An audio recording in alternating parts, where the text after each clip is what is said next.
single day, I'm gonna make something great. That's my way. Every single day, I'm gonna make something great. That's my way.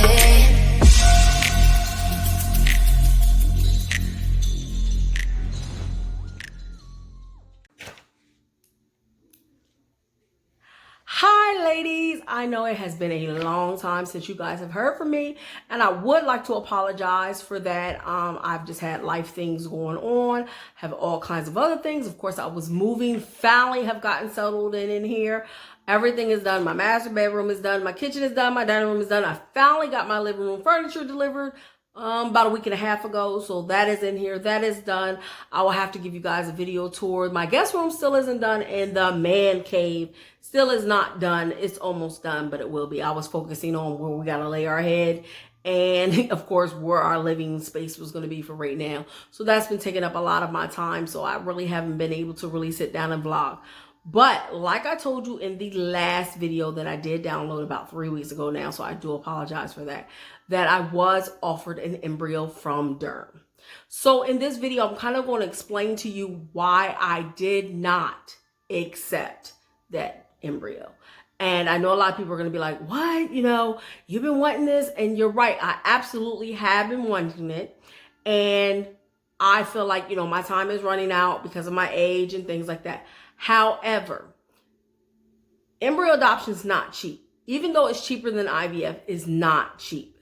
And I feel like some of the things that were kind of involved with this embryo per se, I was not kind of happy with, because the donor kind of has the same history as I do. So that kind of scared me a little bit. If she's got PCOS and I have PCOS, what makes me believe her embryo will work for me when we both kind of suffer from the same, you know, diagnosis? Furthermore, her age kind of scared me. It wasn't like she was a young donor either. So I will be discussing that with you, and hopefully, you know, you guys like this video. Oh, and to all my new subscribers, thank you. It wasn't a lot. It was 3, but hey, 3 is better than nothing. At least my videos are getting out there and they're starting to reach people. So I'm happy for that. And for those of y'all looking at my edges, let me tell you something. My edges are so thin from fertility drugs, from taking metformin and things like that, that I do not put braids on my edges. So I just slick them down, let them do their own thing. You know, a lot of people are like, well, what? But I think it looks okay. You know, a lot of people will not pull their hair back when they have, you know, thinning edges. But I will, because, I mean, as long as I doctor them up and slick them down, they're okay. So for anybody that has anything to say about my edges, that is why. It's been a lot of fertility drugs. And with the PCOS, that is a symptom of it. The darker neck, which I do have, that is a symptom of PCOS. The weight in the midsection, that is a simple symptom of it. What's so funny is I wear a 10 jean, but in the top, I wear like a 2X because my stomach is kind of big. Well, not kind of, it is big. So that is another symptom, carrying weight in your midsection. So I carry all the classic symptoms of somebody who has polycystic ovarian syndrome. Now, let me point something else out. I was not diagnosed with having polycystic ovarian syndrome until I was 29 years old. I had a hysterectogram, whatever it's called, where they put the gas in your stomach and check your organs and to see your reproductive systems and your fallopian tubes. I had that done when I was 16 because my periods were not coming the way they were supposed to. Now, granted, when I was 16, we're talking 1989. So PCOS was not something that was widely known or what it was. So what my doctor decided to do at that time, even though I wasn't sexually active, was to give me birth control. That is everybody's answer to everything. So from that point on, I was on birth control for about 12 years after that. Let me see, 16, about 28. While I was in my first marriage, you know, I was going to go through IVF, as everybody knows, and I did go through IVF. But I was not diagnosed until just before that IVF cycle with having polycystic ovarian syndrome. Now, my weight wasn't really an issue then, so maybe I just didn't look like I had the onward signs of it because I was in the military. So my weight stayed relatively low because I had to work hard with keeping my weight down. But it was relatively low. I was around 140 to 150. That was my military weight at my height. So I hid my PCOS well because of the career field I was in. So I really was misdiagnosed for years. Then on top of that, when I had that procedure, well, I had another procedure done at 28 or 27 actually. And they realized that one of my fallopian tubes was clubbed, which means it was born like that. That was something that just happened. There was nothing they could do. They said surgery would not be as effective as IVF. So I did a round of IVF. Now, I did still have one open fallopian tube, but they said with the one tube and the PCOS, my chances of getting pregnant naturally were completely out the window. So we did do a round of IVF. That IVF cost me roughly $22,000. Now, I'm not going to lie. Did I have $22,000 laying around? No. When I tell you I got myself into so much financial debt at that time, trying to become a mother, it was ridiculous. It was ridiculous. And so with this being my second marriage, my wife and I decided on what would be more cost effective for us. Now, for anybody that knows our story knows that we came down from Pennsylvania because IVF procedures were a lot cheaper here. Now, my wife is younger than me. So we were going to use her eggs. We were going to do reciprocal IVF, which means I was going to use her eggs and me so that at least one of us was still a biological parent. That was what our original plan was. But now at reciprocal IVF, we both have to go through the rounds of the medication, even though she's the one that's going through the first phases of the IVF, and I'd be the one going through the last phases because I'd be the one putting the egg in me or embryo. It still was very costly, about $12,000 to $13,000. Depending on medications, maybe 15 because both of us would have had to been on medications instead of just one of us, and medications are not cheap. So with that being said, after doing further research, further investigation, further things, we decided, and let me back something else up. What I didn't mention in that $12,000 to $15,000 quote was because we are a same-sex couple, sperm. You need sperm to make a baby. So each vial of sperm, we needed at least 2 per attempt. Okay, so you're adding another $1,000 to $2,000 depending on the sperm you want, depending on if they have great success, depending on who the donor is, if you don't have a known donor. And we didn't. Now, I did go IUI. We did 6 attempts of IVI. So I was on the Coleman. I was on all that with a known donor. Now, that did not work, of course, because now we're doing this. However, the problem with using the known donor now for IVF, if we chose to do that, was still going to be just as costly as getting sperm from a bank, because now his sperm has to go through testing. There was still a whole nother process on top of, hey, it's just a known donor that we know. Can we use him? It's not that simple. So because of that and looking at all the costs associated with that, we just decided we're going to do embryo adoption. So that's what got us here to embryo adoption, because there's thousands and thousands of embryos out there that are looking to be born. And, let's just give them a chance. I mean, why create something else? Why pay these thousands and thousands and thousands of dollars? Yes, you want something that looks like you, acts like you. You wonder if they'll have your same eye color. You wonder if they'll have your same personality. But sometimes family's more than just genetics. And I've learned that. Like my father, I say it all the time, my father that passed away last year was not my biological father. However, I love that man more than had he been my biological father. I haven't spoken to my biological father in about 22 years. So I was clearly in my 20s the last time I spoke to my biological father. But my stepfather, who I call daddy and will continue to call daddy, and he is part of me always. I have a tattoo of him on me. This is where the sleeve came from. It was a memorial to what I love. So that was another deciding factor for me, that my father passed away in April of 18. My father-in-law passed away in August of 18. They literally passed away about 117 days apart. And that made both my wife and I realize that life is too short to worry about genetics. It doesn't even matter. It's just a matter about how much love you have in your heart. Now, with that being said, it sounds like I'm kind of contradicting myself when I was just offered an embryo that I turned down. Was an African-American embryo, which was not the issue. Let me explain the issue. So I'm going to read you the email that I received first. Then we'll go into why I chose not to accept this embryo. Okay, so on September 27th, I received an email from Derm. So here's the email. I printed it out. And it just says, Indigo, I have an embryo for you. Please review the profile. Let me know if you're interested. The egg donor was 34 years old when we retrieved the eggs. If interested, you will need to let me know as soon as possible.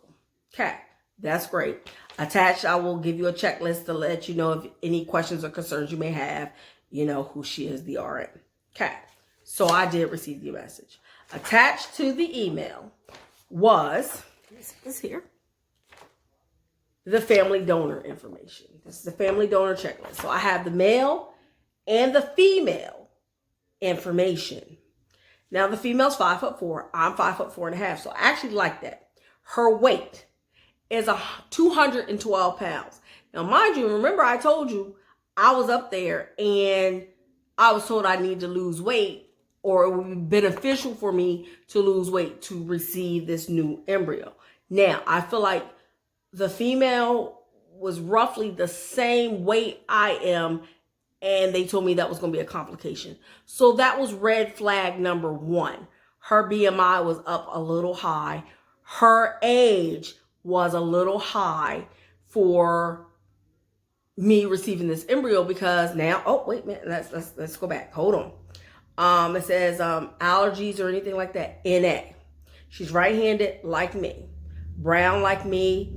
Everything else was like me. Then when we get to medical history, okay? It's asking about bleeding tendencies, thyroid disease, prostate, diabetes, high blood pressure. Yes, I also have high blood pressure. Mine is controlled with medication, but she also has high blood pressure. Same thing I have. Hepatitis, no, of course. Kidney disease, no. Liver disease, blood clots, no, no, no. Depression, no. However, it says if you answered yes to anything she said about her high blood pressure, her blood type.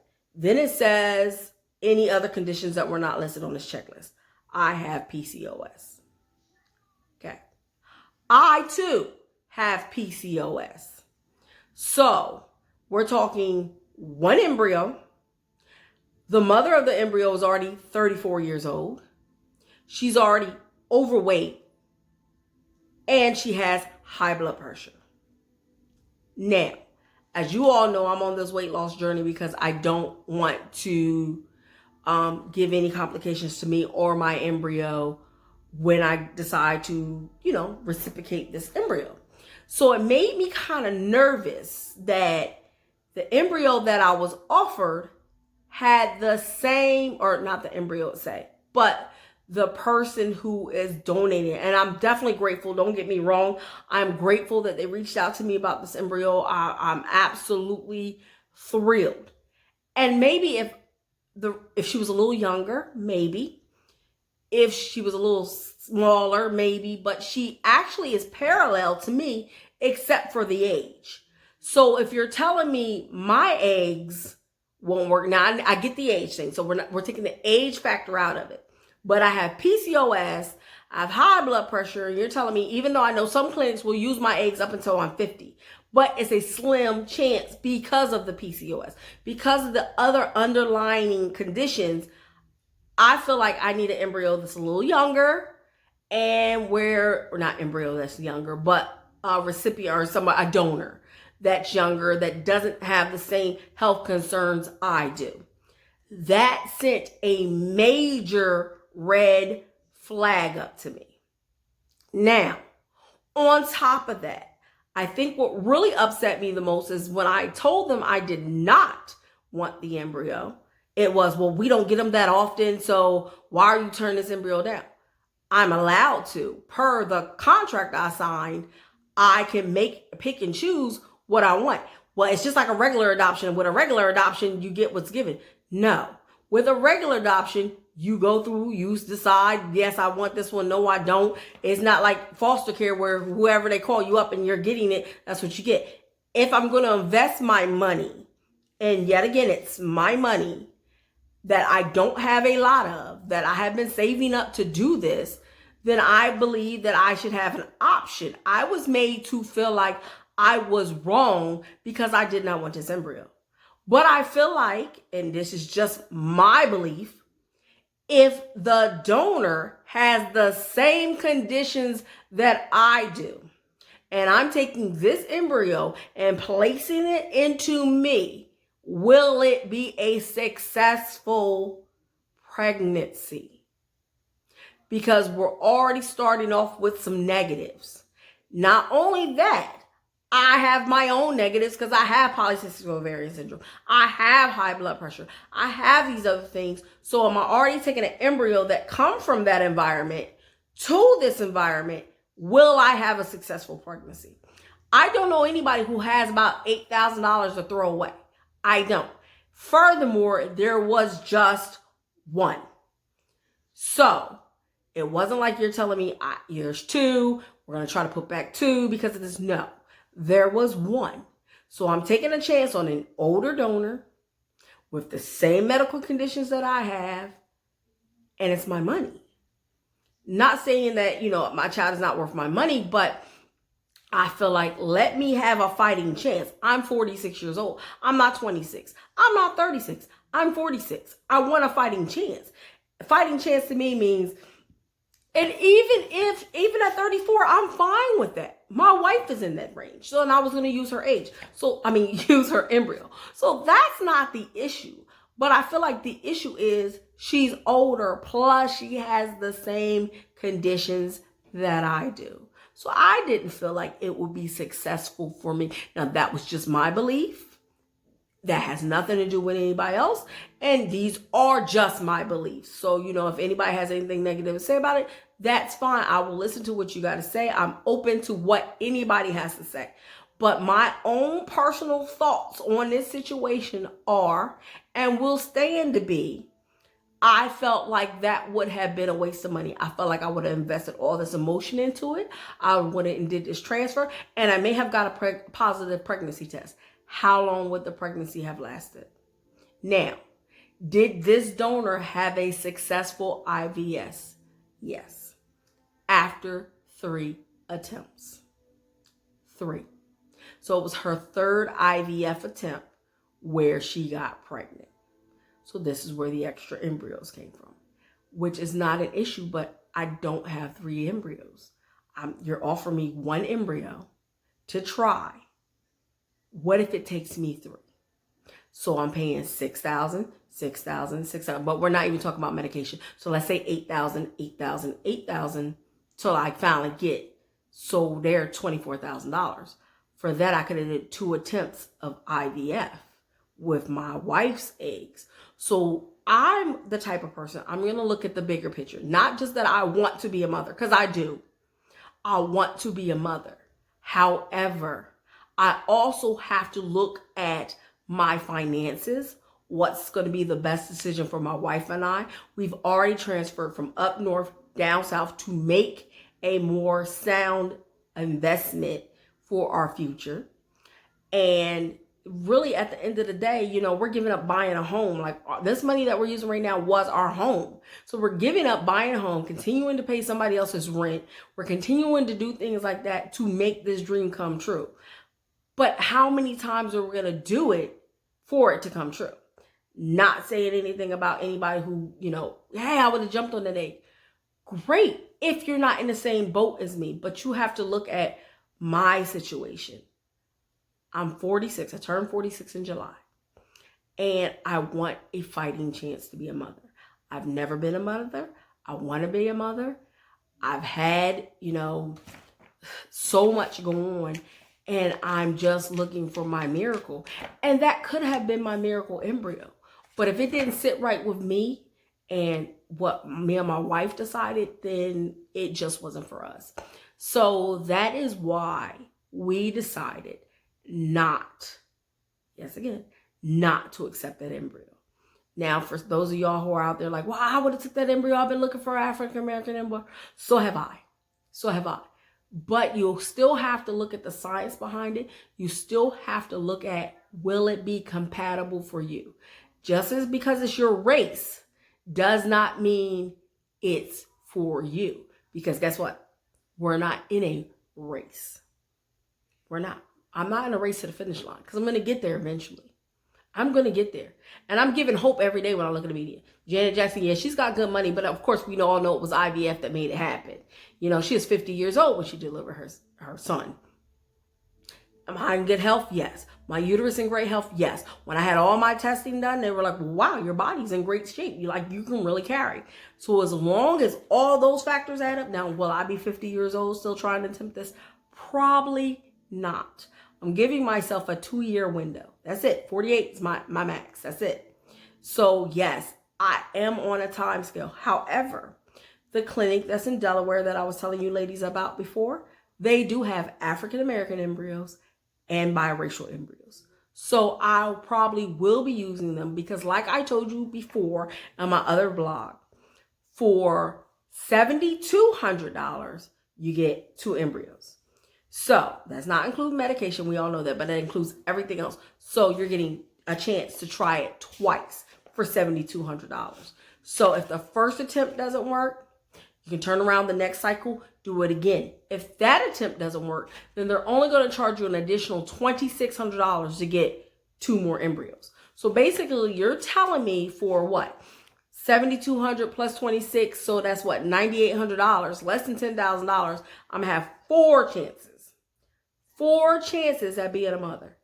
I can swallow that pill a little better than the possibly, 6, and 6, 18. That's without the medication. And that's 3 chances because you're only going to give me an embryo each time. So for less than $10,000, I'm going to get 4 chances if I need all 4 chances. And I'm to the point where, okay, if it takes the 4 chances, great. $10,000 I can swallow. I don't want to swallow it, but I can. I feel like, I just feel like it's better. And then here's the other thing. Say it works perfectly the first time. Great. I can hold on to that second embryo. So, because it's mine.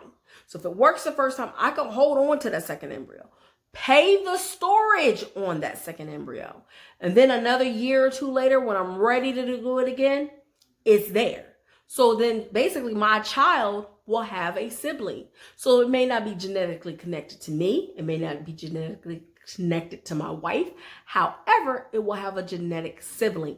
But if that one doesn't work, actually the recipient that I decided to go with Delaware, she actually has a whole bunch of eggs on storage. And if I want to go ahead and store, say 2, I'm paying for the first 2. But if I want to go ahead and pay the additional $2,600 for 2 more to put in storage, if the first one goes right, I can do that. So I know I can have a genetic sibling for my child.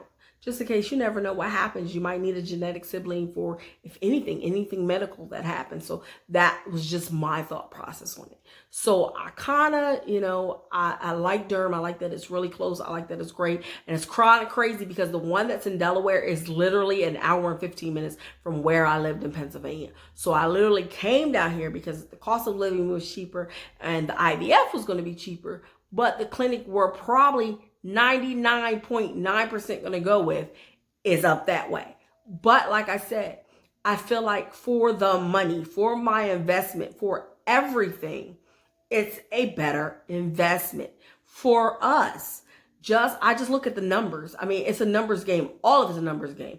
DPOs, all that, days post-op, when you're going to do tests. Everything about this process is numbers. But at the end of the day, if you haven't hit the lottery, if you're not instantly rich, if you can't max out your credit cards, if you can't do this and you're doing this straight from the muscle, paying this out your savings account, you have to look at the numbers. As badly as I want to be a mother, and I want to be a number, a number, I want to be a mother, but you have to look at the numbers. And all these people that are on YouTube, oh yeah, we did this, me and my husband did this, great, great, great, great. I don't know what kind of loans they took out. I don't know what kind of second mortgages they took out. I don't know what they did, and that's all well and good for them. However, I know what works for me and my family, because like I said before, I do not want to deliver a child and be broke. I just can't do that, because what kind of environment am I bringing my child into if I can't buy diapers, if I can't buy formula? It all sounds well and good and it's all great and yay. But if you do not have the money to support the child after making the child, then what are you going to do? So like I said, my wife and I were just looking at the bigger picture, and this is just where we've come at. And I did not expect this video to go to the left like this. I did not expect this video to be this long, but I do want to thank the ladies who have been sticking out with me. Even though my channel's small, that's great. It's growing slowly, and that's great. I just want my message to be reached to people, especially the old. There's a lot of, I'm on a couple Facebook groups, and there's a lot of older women who are struggling with what I'm struggling with. And, you know, I talk to them, and, you know, we go back and forth.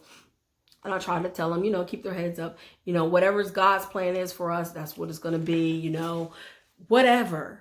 But, you know, we cannot give up hope. And for the ones of you guys who are younger, hey, God, great, you've got time. And so don't rush it. Don't pick the first embryo that comes your way because you feel like, yay, this is going to, oh yeah, I'm going to be a mom. But make sure it's going to work for you. It's going to make sure it works for your family. I have one girl now who's had 4 failed matches. She's trying to do private matches. She's had 4 failed ones. And that's devastating when you think you're almost there and you're going to get these embryos and everything's going to be great and it fails. That's just like, you know, that's just like pregnancy death. That's like a miscarriage because you're feeling like, I've got these embryos. They're mine, this, and the third.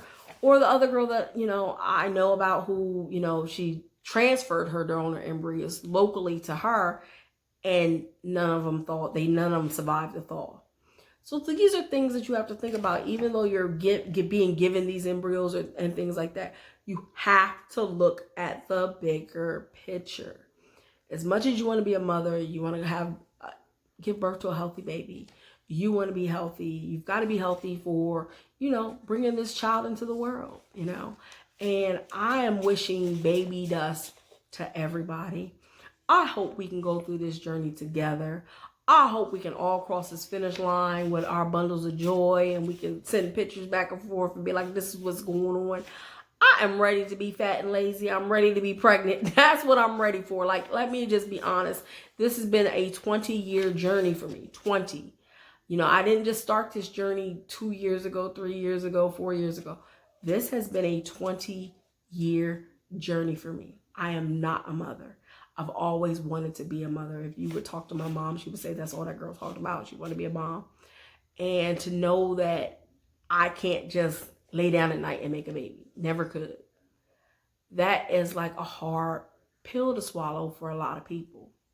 So I just hope that we can all do this journey together. I hope that you ladies like, subscribe, stick around a while. I really want this to become a community of women that can get questions answered, that, you know, if I don't know it, you might know it, that we can go back and forth with information that we have going on. I am going to be doing my journey here in the next couple months. I'm going to let you guys know here soon. I am about to start it. So I am going to be going back and forth. I'm going to be doing videos of us driving up there, of the clinic. I've already asked them and got approval to record there. So you guys will be seeing the process. So I'm excited. I am ready for this. Like I said, this was just a 20-year journey in the making. I'm so excited. I just want to let everybody know that 2020 is our years, ladies. We're going to make these babies. 2020 is our year. So I want to thank everybody who's been sticking around. You guys have a nice evening. It was great to see you again. And more videos will be coming soon. And if you have any questions or concerns, please feel free to, you know, address them at the bottom in the comments, and I will definitely respond. I am pretty good at responding as fast as possible. I'm actually better at responding to your questions quicker than I am putting these videos up.